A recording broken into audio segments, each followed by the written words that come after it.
What's going on, everybody? It's Q from RetroQ Gaming, and the Rage 2 system requirements have been released. Now, that's not the most important thing about this video. The reason I'm making this video and talking about the system requirements is they've kind of sparked a little bit of an interesting conversation in the PC community, if you will.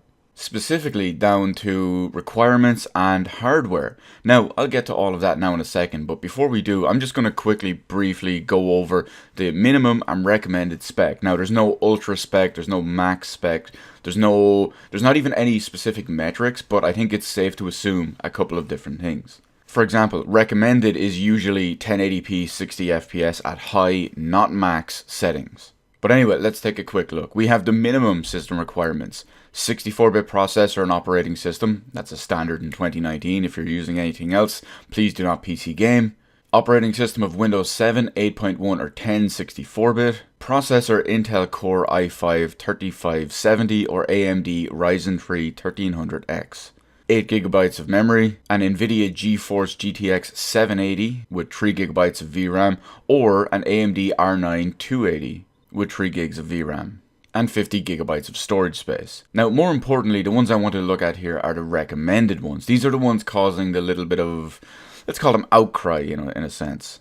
But just like before, we have a 64-bit processor and operating system, Windows 7, 8.1 or 10 64-bit, an Intel Core i7 4770 or an AMD Ryzen 5 1600X, 8GB of RAM, 50GB storage space, and here is the big point of contention for a lot of people. The graphics card for the recommended spec. Now remember, this is most likely for 1080p, 60 FPS, high, not maxed settings.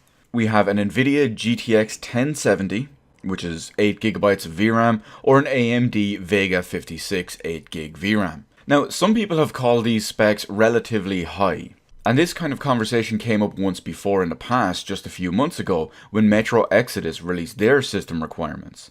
They had what is considered fairly high recommended hardware specs. Now, quickly looking at the recommended specs again here, we have two important things to talk about here. One of which I'm only going to quickly gloss over, but one I'm going to go into a bit more detail on. The one I want to give a quick brief touch on is the CPU. So I'm going to completely disregard the Ryzen 5 1600X part of it, mainly because, well, AMD before Ryzen have been a joke for 10 years and 100% irrelevant. But let's look at the Core i7 4770. Now, some people say this is a little bit high, some people say it's not. Personally, I don't think this is high in any way, shape or form. Intel's current CPU line is the 9 series, like the 9700, the 9900. And this game requires a 4770, which is a processor released 6 years ago. Now, it's an i7 processor released 6 years ago. So it still completely destroys anything you would find from AMD pre-Ryzen or anything in a console. How many people these days are using high-end gaming rigs with a 4770, or should I say below a 4770? Sure, you might have some people out there with like a 2600K or a 2700K or a 3770, but generally you won't find those people using something like a 1070, a 1080, a 1080 Ti, a 2070, a 2080, 2080 Ti. You might have someone in 2019 running something like, I don't know, a 3770 with a GTX 970, a 960, a 780. They're just not kind of equivalent CPU and GPUs in that regards. But anyway, moving on to what we're really talking about here today, which is the GPU. Again, I'm going to kind of quickly gloss over and not touch the Vega 56 because, well, lol, AMD GPUs. But a lot of people are considering the NVIDIA GTX 1070, not a 1070 Ti, a bit high or a bit excessive for recommended specs. I absolutely do not agree that this is the case whatsoever. We all know that games and engines and whatnot are very, very scalable. At least modern ones are. And this just goes to show that the team behind it, ID Software, are actually trying to put in a bit of time and a bit of effort to make stuff look that little bit better, to make it be a little bit more complex. Remember, the GTX 1070 is a previous generation 3-year-old mid-range card. In the previous generation there are 3 cards still above it, and there's even 3 more above it in the current generation. So I, for one, am happy that companies out there, development studios, are going the extra mile. They're pushing the minimum envelope of graphics forward. As a perfect example for that, the minimum GPU spec was a GTX 780. This is something that's considered more powerful and ahead of the base consoles. Those things are running what is the equivalent of a GTX 660.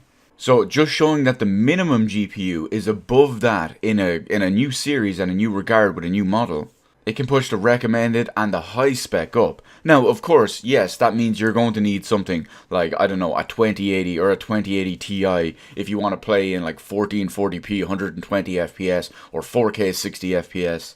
But that should be the way. You should require more powerful extreme hardware to play at these levels. You can't be out there with a GTX 970 complaining that you can't play a game at 1440p, maxed out, 120 FPS, 5 years after the card released.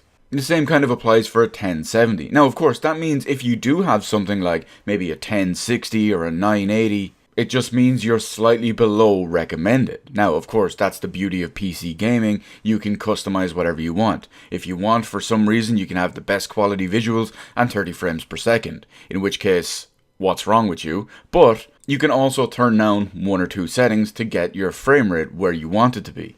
I'm just going to round it out here by saying overall I'm happy that companies and development studios are pushing stuff forward. They're pushing stuff forward, they're dragging stuff forward. We've been hamstrung by the consoles long enough and the design choices within them. Unfortunately, Rage 2 isn't using an ID Tech engine like Rage 1, but it's probably due to the nature of the game, being a bigger open world game. It's using the Just Cause engine. So naturally, it's going to be nowhere near as highly optimized as the likes of ID Tech 6 in Doom and Wolfenstein.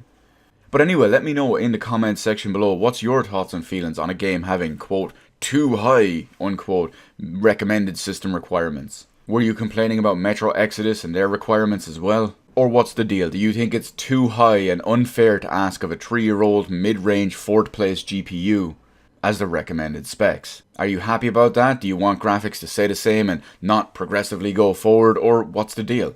Let me know all of that in the comments section below. Hit the appropriate button to let me know how I did on the video, and while you're at it, why not head on over and hit the subscribe button and even ring the little notification bell. Granted, getting a notification from YouTube in current year about a new video upload or a live stream or whatever is a whole other story. But hey, at least you can say you tried, am I right? As always, thank you so much for watching. I'll see you in the rest of the videos in my channel.